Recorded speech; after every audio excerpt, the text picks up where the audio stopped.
But first, we've got an added bonus. We've got Colleen Medeiros from Cape Cod Commission who wants to make a little presentation before we get rolling on our Nathan Ellis Highway project to talk about the traffic circle. Thank you, Tom. Yep. Again, my name is Colleen Medeiros with the Cape Cod Commission. I'm just going to do a quick plug, so I know you guys are all excited to hear about the design plans tonight. But we're in the midst of beginning a study that's going to pick up where this project actually leaves off. So we're doing a planning study. It's on a design project like this one.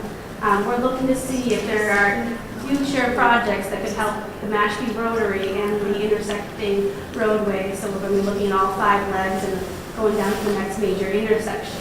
The planning study right now is at the existing conditions phase, and we're looking to gather information and input from the public. So if you're up for it, on April 11th, we're going to have our first public outreach meeting. It will be a listening session where we're looking to get feedback from the public about your challenges and issues that you experience.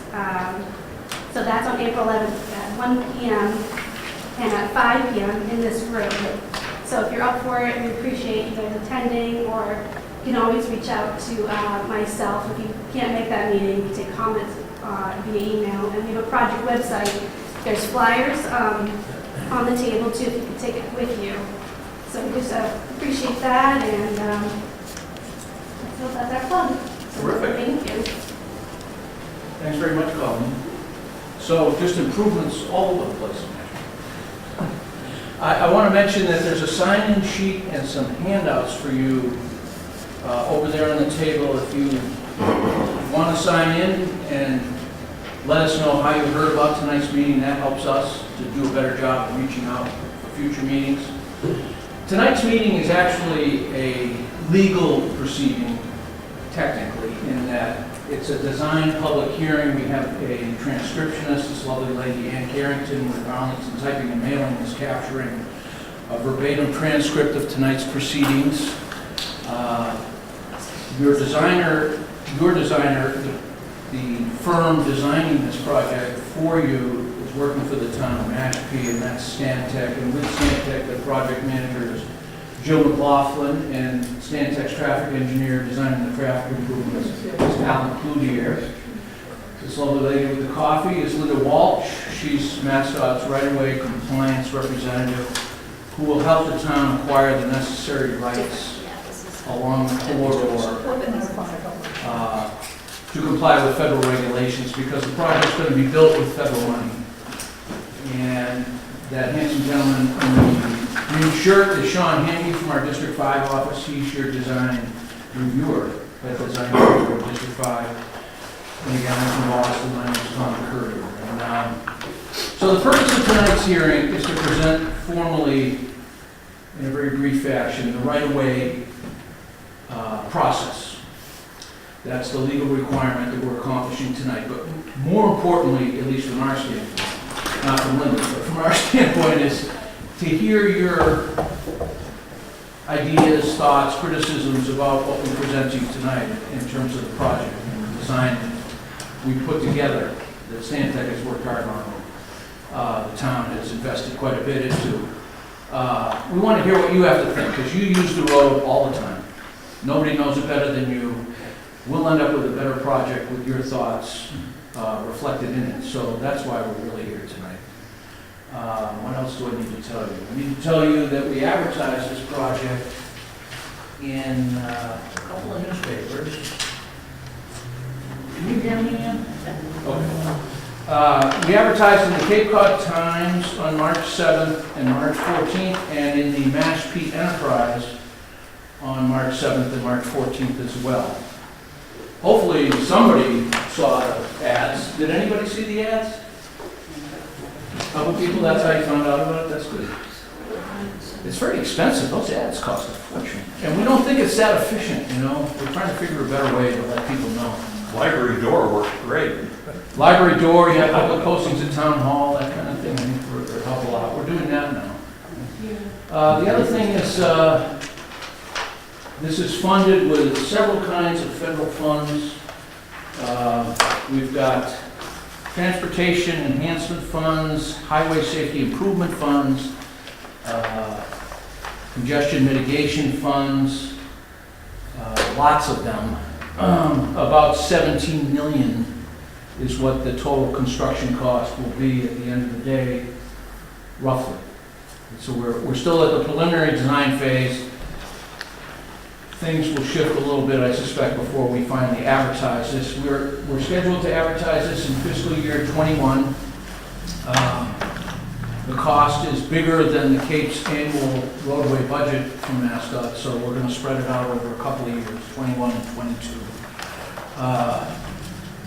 And we're here at the behest of our chief engineer, Patricia Levin.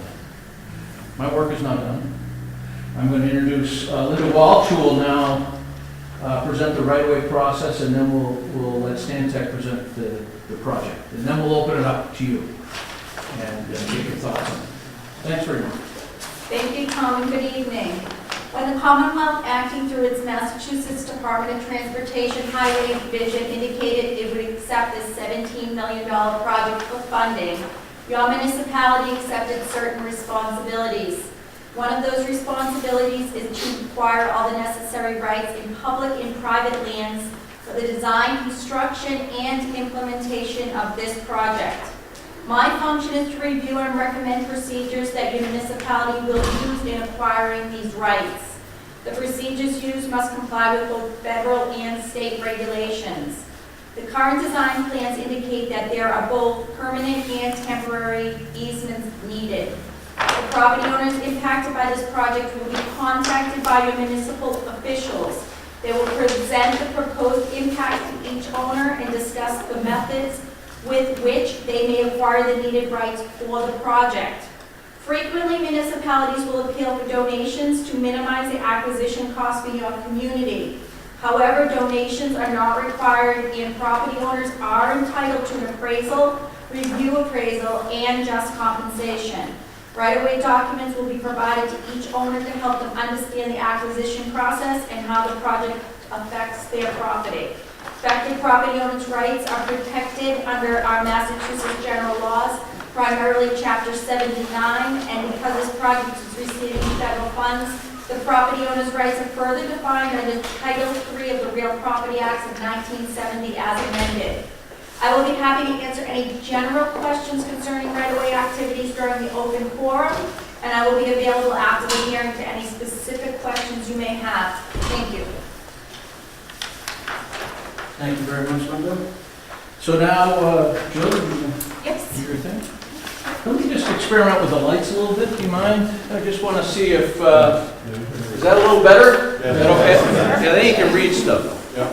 That's probably too much? Is that all right? We'll turn them back up after the presentation. Okay? Good, thank you. Is that all right? Yes, All right. yeah, it works for me.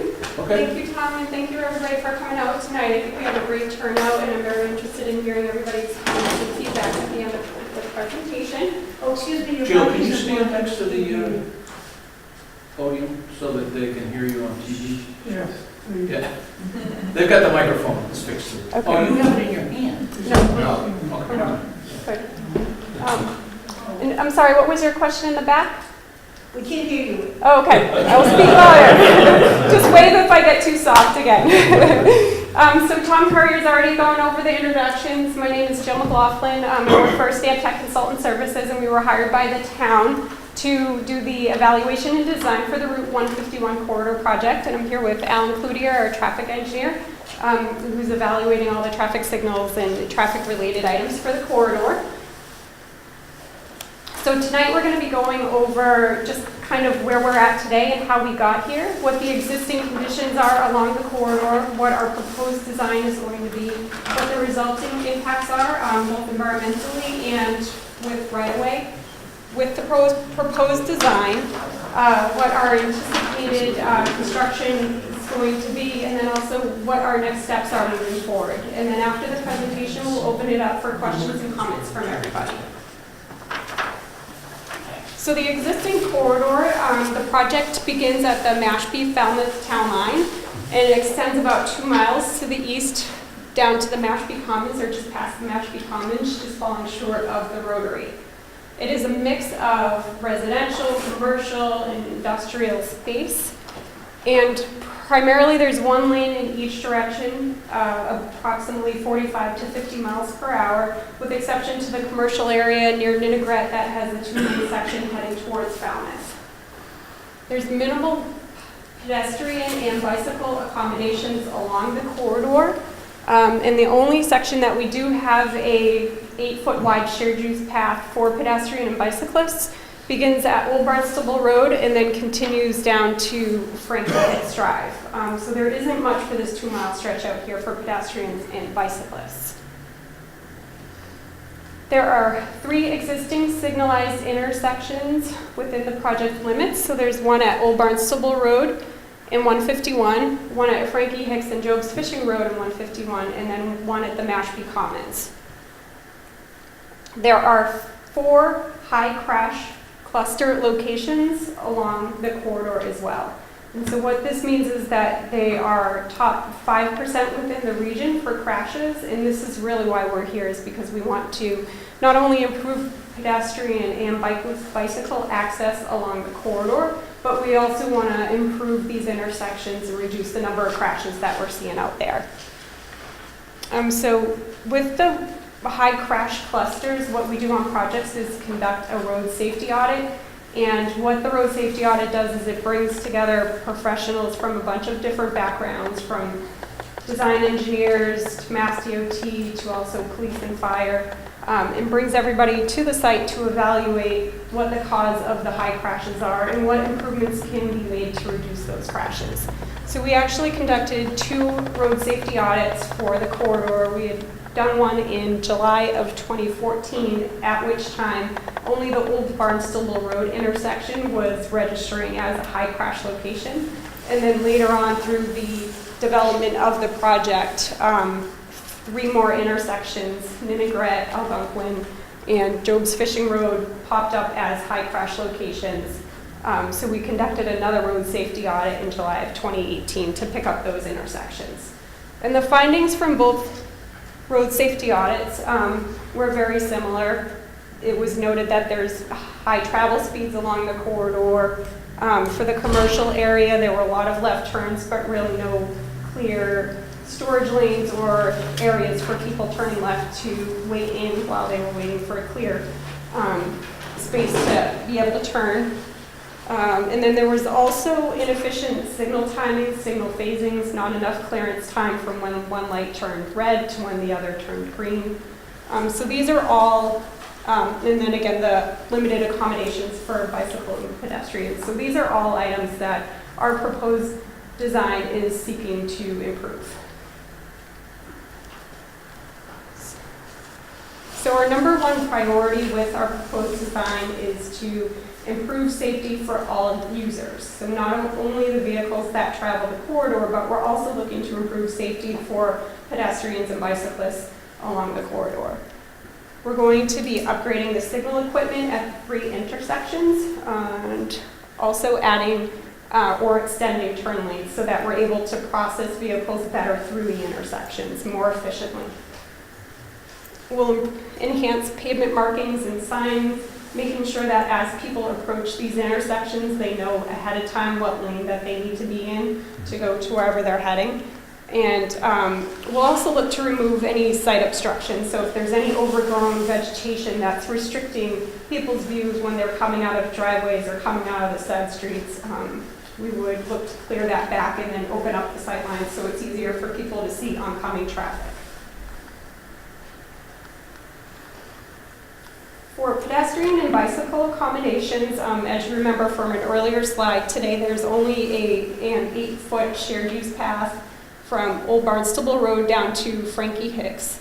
And with our proposed design, we're looking to both extend and widen that shared use path along the north side of 151. So we're proposing a shared use path beginning at the Mashpee Falmouth town line and continuing that all the way down to the Mashpee Commons.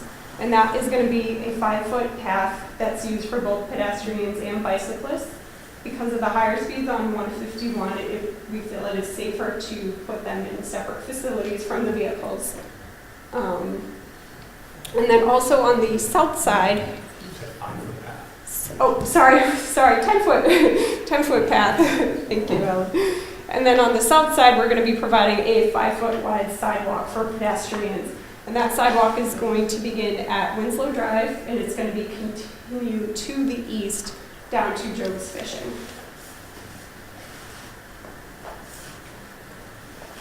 For crosswalks, we are going to be providing crosswalks for pedestrians across 151 at the signalized intersections, the 3 signalized intersections. And that is because that's where it's safest for pedestrians to cross. We're able to stop traffic on all approaches if we need to allow people to cross over to 151. With that though, the 3 signalized intersections are all in the eastern half of the project, and we have the sidewalk that runs up to Winslow Drive on down towards the west side of the project over near Falmouth. And so for pedestrians walking on that side, when they get to the end, we've also added a crosswalk just to the east of Winslow Drive that will enable anybody who's walking on that sidewalk to cross over and then continue on the shared use path up to the Falmouth Town. Because that's not a signalized intersection, we are proposing a rectangular rapid flashing beacon at that location. And what that is it's like a pedestrian activated sign with a couple of flashers that once activated will flash to get vehicles' attention so that they know that there's a pedestrian in the crosswalk that wants to stop to cross, and then they come to a stop and then a pedestrian is able to cross safely. So for improvements in the commercial area, we're also looking at providing a center turn lane or left turn pockets. So this shows you just kind of an example of what we're doing within the commercial area over by Ninigret. And so anywhere there are driveways that oppose each other, we would provide the center turn lane. Anywhere there's a driveway where it's an exclusive left turn, we would provide a left turn pocket. If there's no driveways within a stretch, we're going to be providing a median. And what this is going to help is with the traffic calming in this area. Because if a person driving feels more constrained, they just naturally slow down. And that's what we want to encourage in this area, is just slower speeds because of all the different businesses in this area. Another design change that we're implementing to help encourage slower speeds is that we're proposing 11-foot travel lanes. Right now, there's 12 or even more. The width of the travel lane is 12 feet or even wider. So that encourages people to drive faster. So the 11-foot travel lanes will also help slow people down in the area. Another design modification that we're making for the entire corridor is that we're providing 5-foot shoulders. And so what this will do is just provides refuge for anybody that needs to pull over for an emergency situation. It also helps us with major storm events. A lot of the ponding from the runoff on the road would collect in the shoulder rather than being in the lane, which could sometimes cause like hydroplaning.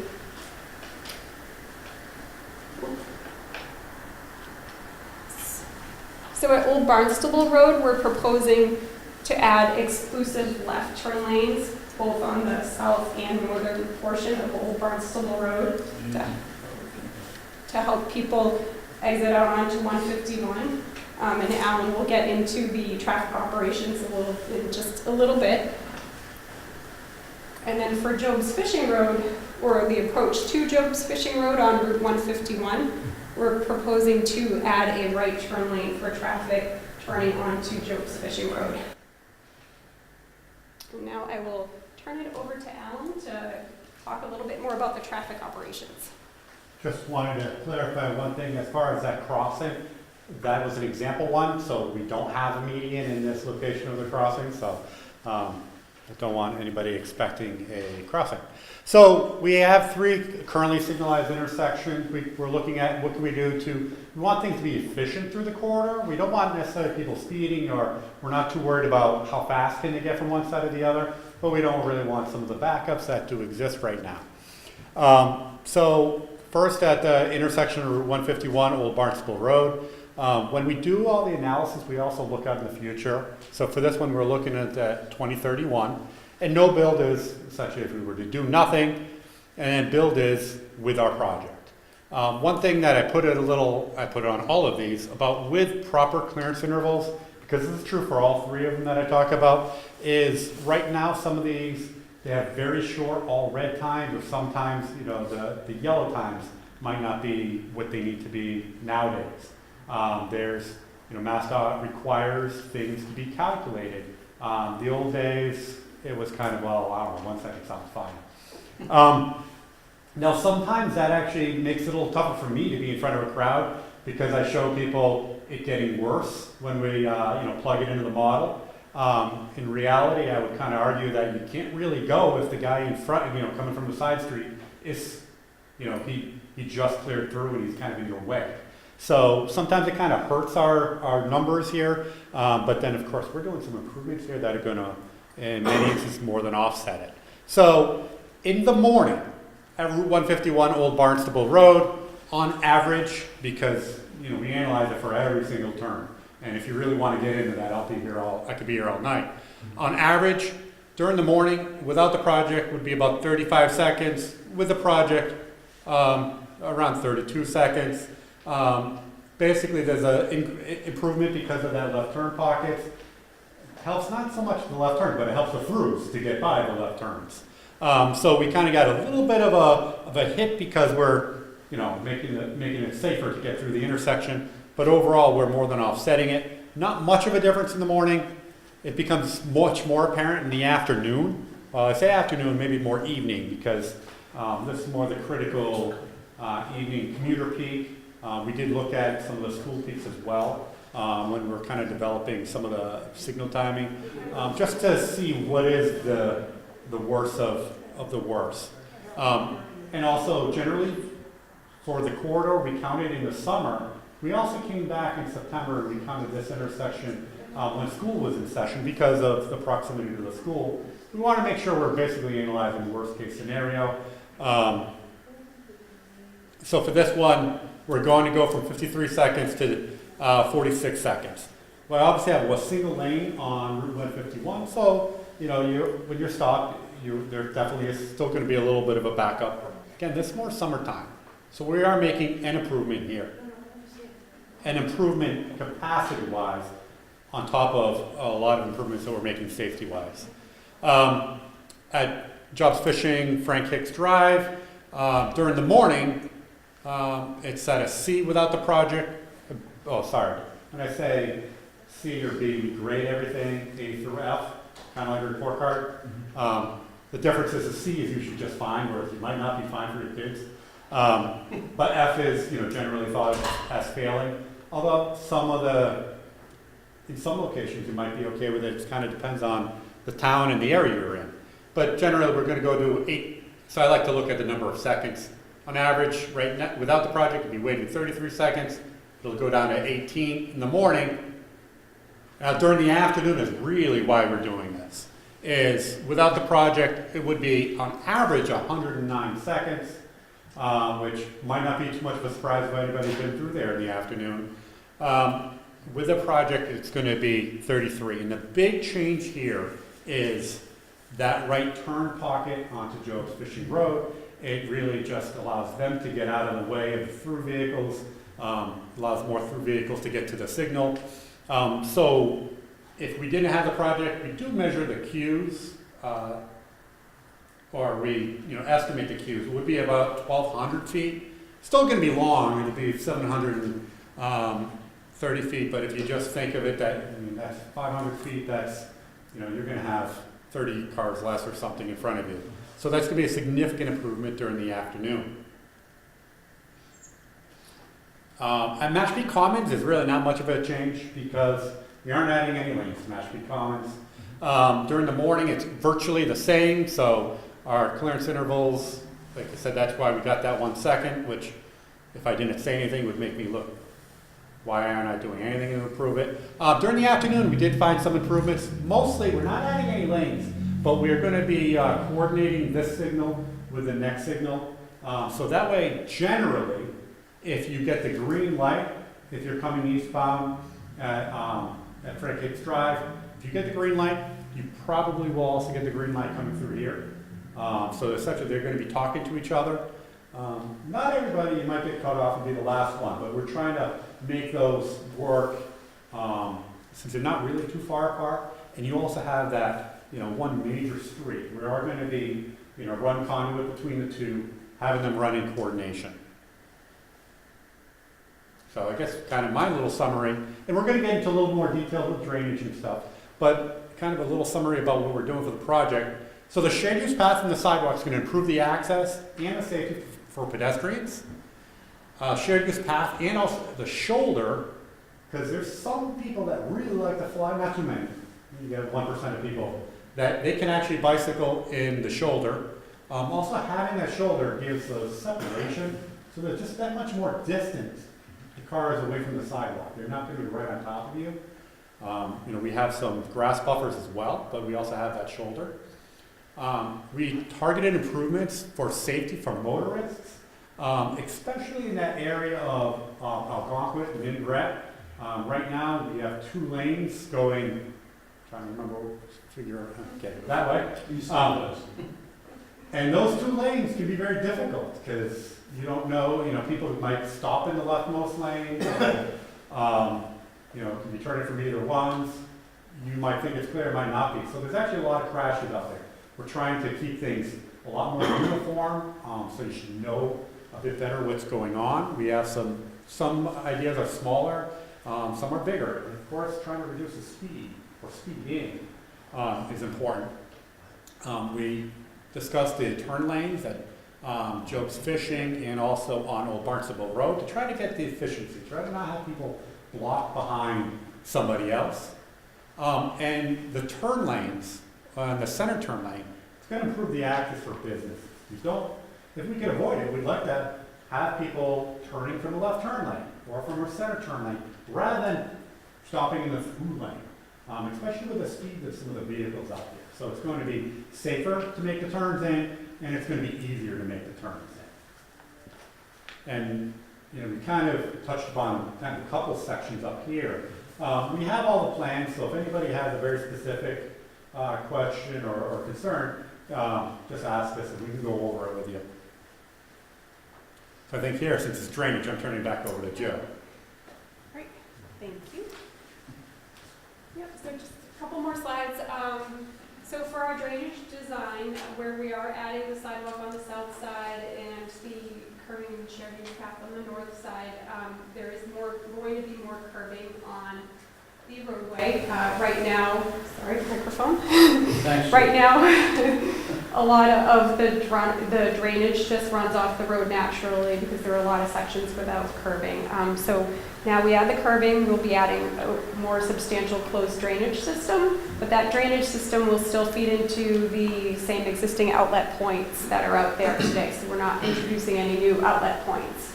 We're also going to be adding some leaching basins to pull some of that water out of the system and infiltrate back into the ground sooner. So for right-of-way impacts, as Linda had mentioned earlier, we are going to have some temporary easements and permanent easements along the corridor. So the temporary easements are just that, they are temporary in nature and they're to allow the contractor opportunity to go on to property for grading, driveway work and whatnot, but then when the construction's done, he does not have right to be on the property any longer. We do hold temporary easements longer for wetlands. Any impacts to the wetlands that we're making will need to be replicated, and for those replication areas, we have to hold an easement for 10 years. The permanent easements are primarily for work on private roads. It's a state requirement that we need to provide permanent easements for work on private roads. And we also have some areas on, I believe, Old Barnstable Road where there's an existing sidewalk that's on private property that we're going to need to reconstruct. And so it's just to allow the contractor rights to reconstruct that sidewalk. For the environmental permitting, our biggest challenge out here is just avoiding impacts or trying to minimize impacts to the wetlands that are along the corridor. There are several pockets of wetlands in this area, and then also some of those wetlands are certified vernal pools, which are more sensitive resources. So So anywhere we were doing widenings adjacent to these wetlands, a lot of these locations have retaining walls or proposed retaining walls to try to avoid or minimize impacts to the wetlands. Any wetland areas that we are impacting will be replicated at a 1-to-1 ratio. The hatching area just notes where the endangered species are. So we'll also be coordinating with the environmental agencies on the types of endangered species that are out here, and then what sort of construction restrictions will need to be in place because of that. And sometimes it's just, there's certain times of year that the contractor can't do certain work because we don't want to upset the habitat. For the construction, construction will be off-season because it's such a heavy tourist area. The contractor will only be allowed to work from Labor Day to Memorial Day, and then there will be no work allowed in the summertime. We will require the contractor to try to maintain 1 lane of traffic in each direction for as much of the construction as we can. There will be some short-term closures needed for lateral drainage crossings where we may need to use alternating 1 lanes of traffic. In those instances, we look to encourage people to detour around the area so that we're not holding people up too much trying to get through the area. And then any work in front of driveways, the contractor is required to provide up to 48 hours notice, or a minimum of 48 hours notice to residents and abutters before that work is done, so that you know when the contractor is going to be out there doing work in front of your driveway and what sort of impact it would have. And so as Tom said earlier, the project is scheduled to be advertised in 2021, and it's because of the cost is on 2 tip years, so 2021 and 2022.